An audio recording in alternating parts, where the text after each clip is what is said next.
Okay, and we are live with another TNA Impact review on this October 1st, 2014. Um, I'm here with my co-host, the Bizarre One, Dave, as always. How are you tonight, Dave? Yep. Good. October is finally here. Yes, October's here. Fall's starting to get here. Weather's starting to change. Good things are happening. Um, but yeah, let's jump right into this TNA Impact tonight. We had Okay, and we are live with whoa, another TNA Impact I hear an echo. review What the heck? on this September. I'm sorry, Are September you on 18th. mute? Oh, I had it. Sorry, I had another window open that I didn't even know. I apologize. Anyways, we had Austin Aries come out first. He says maybe the. I'm sorry. Says he's cutting right to the point.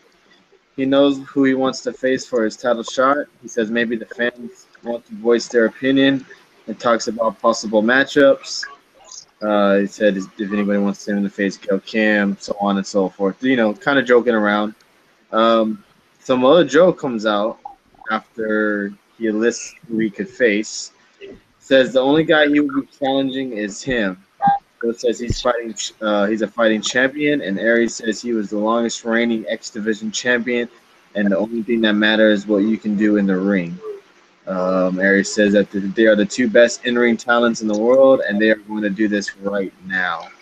So it ended up starting off with Aries and Samoa Joe for the X Division title. Did you like how that started off? Yeah, I was surprised. I think we all assumed, and I guess we make asses of ourselves for assuming. I mean, it was going to be Aries and Lashley or something like that, for a rematch. But really surprising that he went with Joe, and I mean, this was a really good match. Yes, it was really, really good. Went for about almost 30 minutes. It was about a 20-25 minute match, I believe. It was a long match, back and forth, a couple of teases here and there, a lot of outside action as well. Both of them did, Austin Aries did his signature dive outside the ring. I mean, it was a really good match. I was really impressed. I mean, both of them really, really good. And Samoa Joe ends up picking up the victory with a submission. And he's with the what's it called? The clutch. I forgot what it's called. The Pita Clutch or something like that? I don't know, Yeah. Well, he makes Aries eventually tap out, and it was a really good match, like Dave said.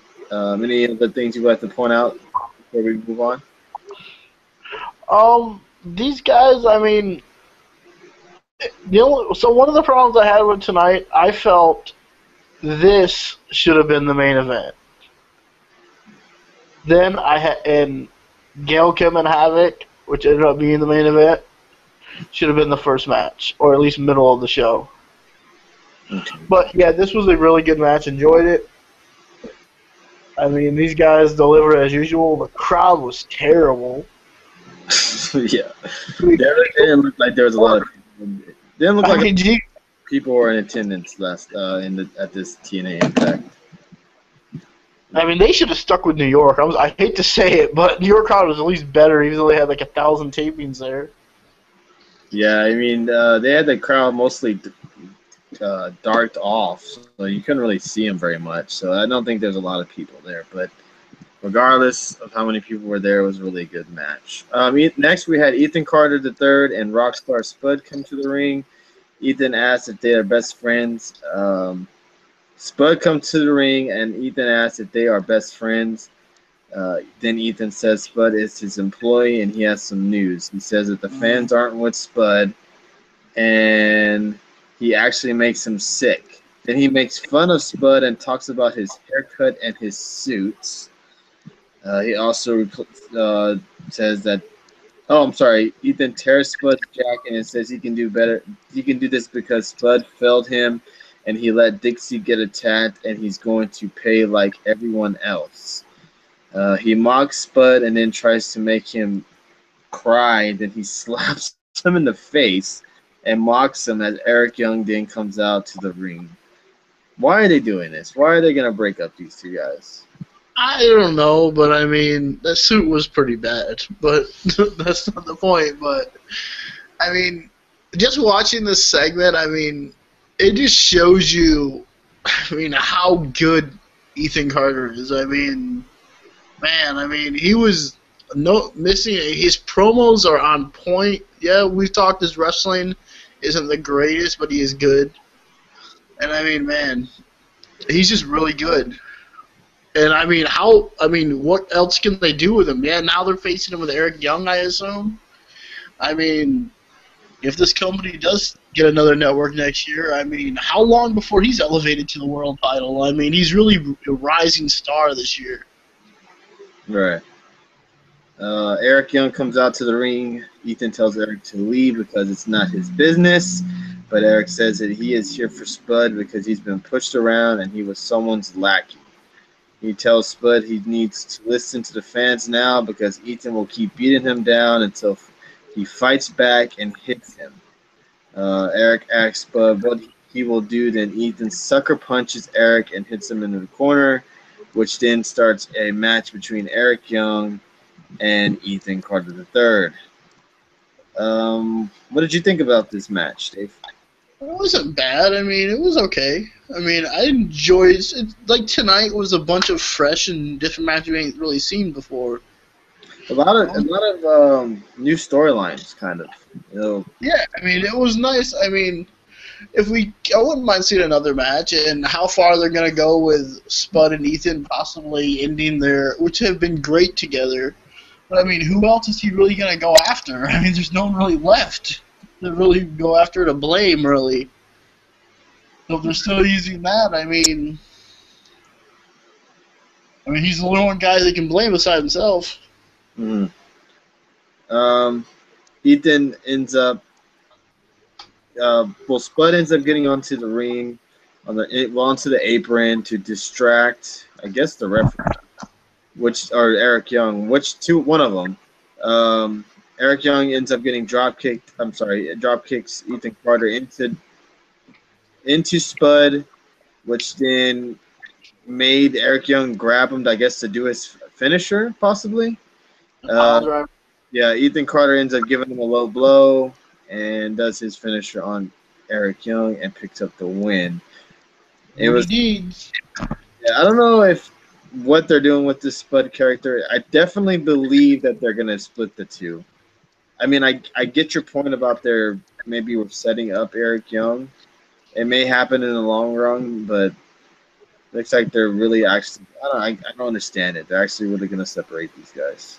Yeah, they've been pretty good together the last few months, so, I mean, we'll see what happens. Maybe they're going to try to give him a shot to shine on his own. All right. We'll see, I guess. Next, we're going to have the Knockouts Championship match, but while Gail was coming down to her during her entrance, Havok attacks her, throws her into the guardrail, and then tries to slam her on top of it, but Gail floats over and kicks her. They ended up tackling each other and giving each other some punches and kicks here and there. Eventually, Havok applies a bear hug and a hammerlock and slams her down on her shoulder. Havok waits as the trainer checks on Gail, and we get back.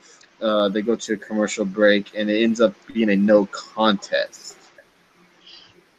So I didn't think they were going to have a match later on tonight, which did end up happening. Gail Kim's in the locker room in the back with the doctor looking at her. Angle pretty much was going to probably cancel the match. She tells Angle she doesn't want to cancel it. And that's your main event tonight, guys, the Knockouts title match. Why wouldn't Kurt Angle, that's what this happened later on, why wouldn't he just say, you know what, we're going to have that match next week? You know, just to make next week even bigger, but that's how they want to do it. Hey, good point. I like that. I like that. Good point. Next, we had the segment where the Wolves come out. Davey says that they have full control of this tag team series right now, and they are glad to announce the stipulation of the final match. Team 3D comes out, and Bully says the Wolves want to be as good as them, but they aren't, and they'll never conquer wrestling like them. Bully says that they are making the last match, so the Wolves should leave. Then the Hardys come out. Matt says everything Bully says is the truth. Matt says that they are iconic. Iconic. I'm sorry, and no one will talk about the Wolves in 20 years. Then Davey says that the Hardys and 3D were great, but they still are great. He says they beat them already, and this time and now, then Bully cheap shots Davey, and they begin to brawl. And then we get the chance. Everyone grabs their respective weapon. Yeah, that was funny. And then they're chanting TLC, which is trademarked, so TNA can't say TLC match. Well, that's why they do it like that. Full Metal. They've said it tables, ladders, and chairs, but then they just call it Full Metal Mayhem, which is smart. I mean, because the crowd all knows what it is. You know what it really is. I mean, it's really TLC. That's pretty much really what it is. So yeah, next week on TNA Impact, we will get the final match between the Wolves, Hardys, and the Dudleys in a TLC match. My thing is, what happens after these series? Because the tag team division is blank in TNA, and I think it's pretty much setting up the Wolves winning. Yeah, I mean, who else? I mean, what are you gonna do? Have the Hardys win? I mean, and then or you're gonna have the Dudleys win, or sorry, Team 3D win, and then what? I mean, it would make no sense. I mean, to have the Hardys or Team 3D win this match, you would have basically built this team up as a great tag team, the Wolves, just to have them lose to one of these two tag teams. That'd be stupid to do that. Right. But I'm sure this is gonna be a great match, and it's a ratings ploy, which everything is nowadays. Yeah. But it should be really good. Yeah, it should be very good. Anything like that ladder match, I mean, we're in store for something really great. They showed a little clip at the end, but I don't really like that, but it still looks great. Yeah, it looks really good. Next, we have the Gail Kim segment, which we already talked about. Manic versus Shark Boy with the Great Sonata and James Storm at ringside. I don't really see the point of this. I really don't. I mean, you had Shark Boy come out and look like some guy who couldn't even wrestle no more. He could barely throw punches or do anything. And I do like the fact that what they did with Manic and just changed his completely gear it completely. I like that. But other than that part of it, I don't really like the gimmick. I mean, is it Bray Wyatt-ish? Yeah. Is it kind of like Raven's Flock a little bit? Yeah, you could say that too. Because Raven's Flock, it's more like Bray Wyatt. Raven's Flock had a bunch of young talent who could really wrestle and were really athletic. You know, I'm not saying the Wyatt guys are athletic, but like young type cruiserweight type stars were in Raven's Flock back in the WCW days. But it is more like Bray Wyatt than anything. So. Yeah. But I do like that they're using these guys, and I'm interested to see how far they go. Yeah, and who else they bring in. So, yeah, I guess it should be interesting to see what they do. Manic gets the win over Shark Boy, of course. So. Frog, come on, couldn't he? I mean, he's this really cool athletic guy, Manic, TJ Perkins, whatever you want to call him. I mean, couldn't he come up with a better off-the-top rope finisher than a crappy version of the Frog Splash? Yeah. Like some type of 450 or something, you know, that would be cool to see. Like a cool move that you don't see. I guess, I mean, because he's really good and fun to watch. So, I mean, I would love to see these two transform into a tag team, honestly. That's going to be pretty cool. Yeah, that would be new. Next, we had the throwback of the week, which was MVP versus Ken Anderson from 2000. Yeah. Right? I was thinking the same thing. I was like, wow. And this wouldn't have been a bad main event either if they would have done it that way. Yeah, I mean, it wasn't a bad match. I'm just not a big fan of Ken Anderson. Um, Yeah, I but mean, but it kind of reminded me like, crap, is this SmackDown? right, and I mean, it was an all right match. It is what it is. The MVP gets up the win. I think probably eventually going to see a tag match between these guys with Chris Melendez and Kenny King. So, I mean, Kenny MVP is pretty win. entertaining too, though. Yeah, Kenny King's good. He's good. He's one of the real good ones in TNA. I'll give him that. Good on the mic, pretty good in the ring. So, um, next we had the Bobby Roode segment, which basically he calls out Bobby Lashley, pretty much tells him that he's the most dominant world champion in TNA history. Roode says that he's watched their match over and over. He keeps going back to when he kicked out of a spear because Lashley had the look of shock that he's never had before. Roode says he wants one more shot at the title, and then Lashley tries to answer, but MVP takes the mic and says no. Then gets Lashley to leave. So The biggest problem I have with this was such a ripoff of Christian and Orton. okay. You remember that feud they had where Christian's like, "I seen it in your eyes. I can beat you," and it's just one more match. I mean, really, start that chant. But I mean, that's what I took off of it. Yeah, it's sure they're gonna have a match. We all know what's gonna happen. If you haven't read the spoilers, which how could you not? It's all over the place right now with that. But I mean, yeah, they're gonna have. I'm sure the match is gonna be great. I will watch it, of course. But I mean, I'm sure it'll be a really good match, just like the last match was. But I mean, okay, we'll talk more about something else after we finish this up. But yeah, I mean, it was an okay segment. It does look like there's becoming a rift between MVP and his little group a little bit. Looks like they may turn on Lashley pretty soon.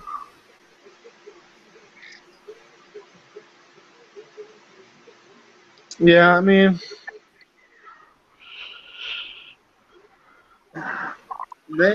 they do have good chemistry in the ring, and I'm sure they're gonna have another good match. I know, yes, if you've read the spoilers, you know what happened. We will not tell you what happened, but kind of a lame kind of segment, but I get the picture. I know what they want to try to set up. They want to have you, feel for Bobby Roode and cheer for Bobby Roode and get behind Bobby Roode. So definitely expect a rematch, but when? Is it going to be not next week, 2 weeks from now, 3 weeks from now? Is it going to be at another of those TV pay-per-views? It would have to be, yeah, or something. Yeah, at least a month from now or whatever it is. Right.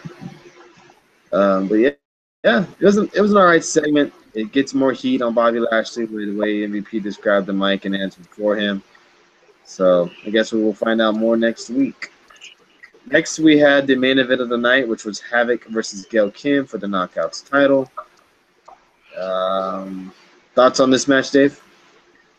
Kind of bland. I mean, Impact tonight to me was kind of bland. It wasn't a bad show, but the crowd kind of, like you said, there was really no crowd there, so that's why too. But I mean, at least with that, even though they played the hell out of the hardcore fans in New York, at least the crowd was a lot more excited for the show than I expected them to ever be.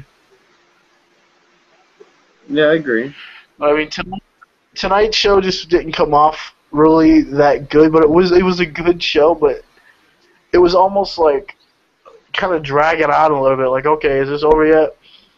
And like, yeah, yes, we're gonna hear like, oh well, TNA gave their women's division the main event. WWE would never do that. You're right, they wouldn't. This match was not a. I mean, yeah, Havok won the match. He's the new champion for now. I mean, again, with spoilers, you know what's gonna happen down the road with this. I mean, Yeah, I mean, WWE didn't have a main event. They did have a segment in with the Divas, which was Stephanie McMahon and Brie Bella, but nothing to this extent. I mean, give credit to to TNA for having the Knockouts main event TNA. Which I think was a bad move. I mean, you could have went with 2 ways to end tonight's show. 3, actually. You could have ended with Bobby Roode and Bobby Lashley. You could have ended with MVP or Anderson for the main event. And you could have ended with the X Division title, I mean, with Joe and Aries. Those, you could have went that way, and that would have been much better. I would have no problem with that. And what better way to end your show than a great match like you had with Joe and Aries? That would have been a great way to end Impact tonight. I mean, the Knockouts match only got maybe 10 minutes anyway for a main event, so it was like, okay. I mean, I get your point. I mean, I didn't really mind it being the main event. Yes, you could have probably had Aries and Samoa Joe in the night, which would have been perfect. But I didn't mind it. Havok ends up winning because she, plays up to Gail Kim's injury. And, Havok's your new Knockouts title champion. Not sure how I long. really don't like her that much at all, really. I'm sorry? I don't really like Havok that much. She's too much of to me, Havok is just too much of a Awesome Kong ripoff. And not a very good one. Okay.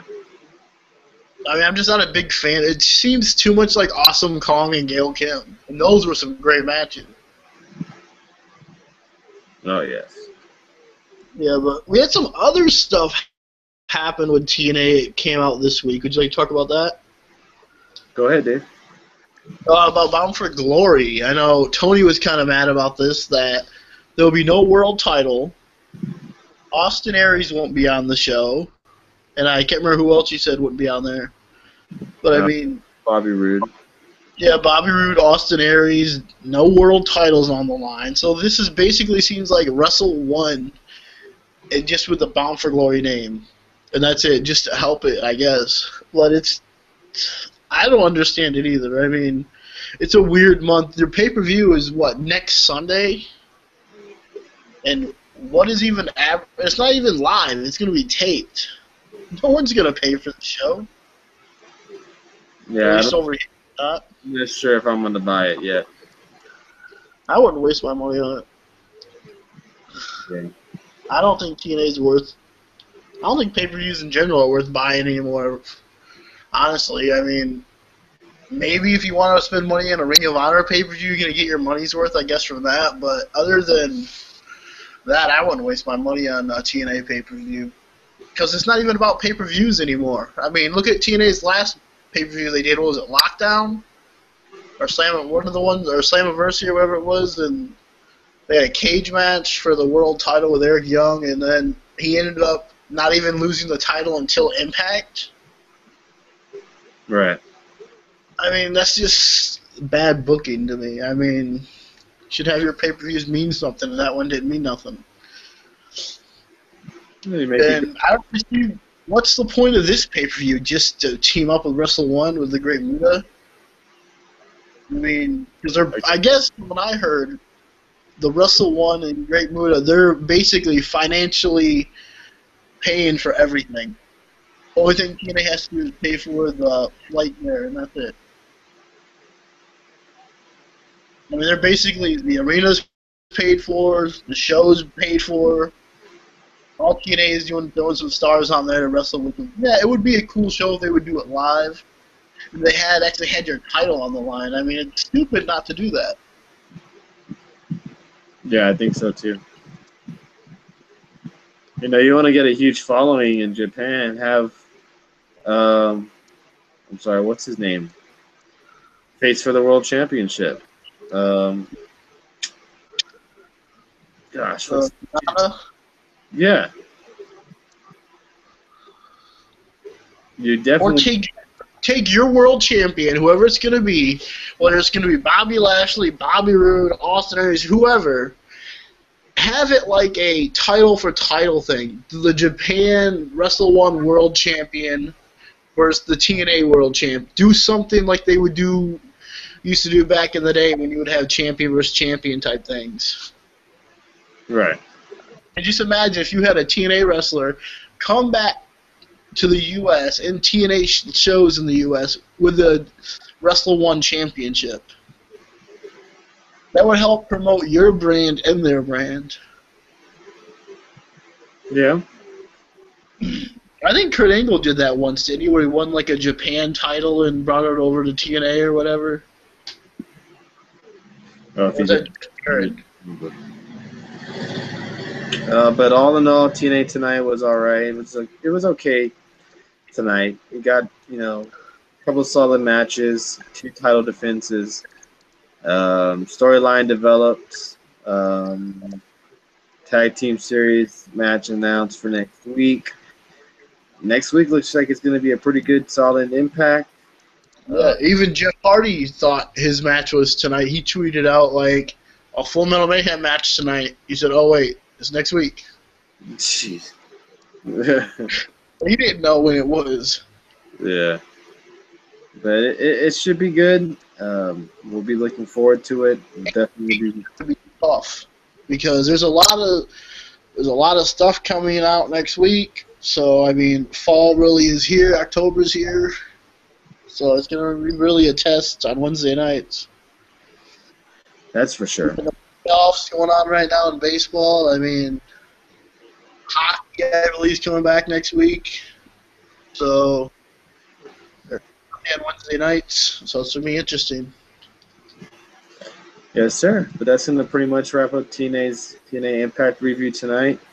Both of us thought TNA Impact was pretty good. We definitely enjoyed some of it. Didn't like some of it. Everybody has their own opinion. But we thank everybody for watching. Dave, you have any last thoughts before we sign off until Monday Night Raw review? No, it should be it. Follow and subscribe. All right. Well, that will be it for tonight. Hope everybody enjoyed our show. Please comment and subscribe, and we will see you guys Monday night for our Raw review. Thanks, everybody.